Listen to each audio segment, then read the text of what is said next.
Tak patuh beli GKP sesuai HPP, Ketua DPRD Maluku Tengah ancam merekomendasikan pencabutan izin tengkulak.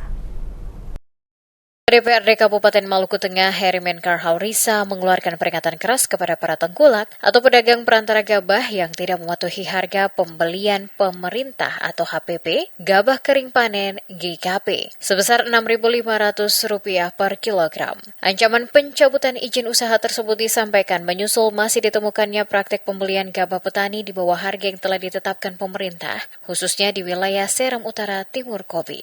Haurisa menegaskan ketidakpatuhan terhadap kebijakan HPP yang tertuang dalam Instruksi Presiden atau Inpres tahun 2025 dan 2026 merupakan tindakan yang tidak bisa ditoleransi. Dalam aturan tersebut, seluruh tengkulak, pengepul, penggilingan padi, hingga bulog diwajibkan membeli gabah kering panen petani dengan harga minimal Rp6.500 per kilogram tanpa membedakan kualitas. Politisi Partai Gerindra itu juga meminta Bupati Maluku Tengah dan Gubernur Maluku agar segera mengambil langkah konkret untuk menyelamatkan hasil panen petani, sehingga dapat terserap dengan harga sesuai standar pemerintah. Peringatan ini muncul di tengah peningkatan signifikan produksi gabah di Maluku Tengah, khususnya di wilayah Seram Utara Timur Kobi dan Seti. Produksi gabah pada musim tanam 2025 disebut sebagai yang tertinggi dalam beberapa tahun terakhir. Sebagai Ketua DPRD memastikan, kalau saja ada tengkulak yang mau main-main harga, saya pastikan saya akan keluarkan rekomendasi untuk izinnya dicabut untuk para tengkulak. Karena ini kejahatan. Bandingkan negara, pemerintah sudah menetapkan harga dengan Rp6.500 HPP. Itu harga resmi.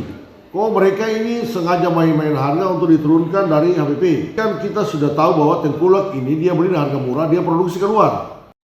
Sementara itu, Kepala Dinas Tanaman Pangan dan Hortikultura Kabupaten Maluku Tengah, Arsad Selamat, mengatakan produktivitas petani meningkat drastis dibandingkan tahun-tahun sebelumnya, yang menyebutkan pada musim tanam pertama, petani di wilayah Seram Utara Kobi Seti menghasilkan sekitar 22.000 ton GKP, sementara pada musim tanam kedua mencapai 20.000 ton GKP. Peningkatan produksi tersebut tidak terlepas dari dukungan pemerintah, baik melalui penyediaan sarana produksi pertanian maupun perluasan lahan sawah.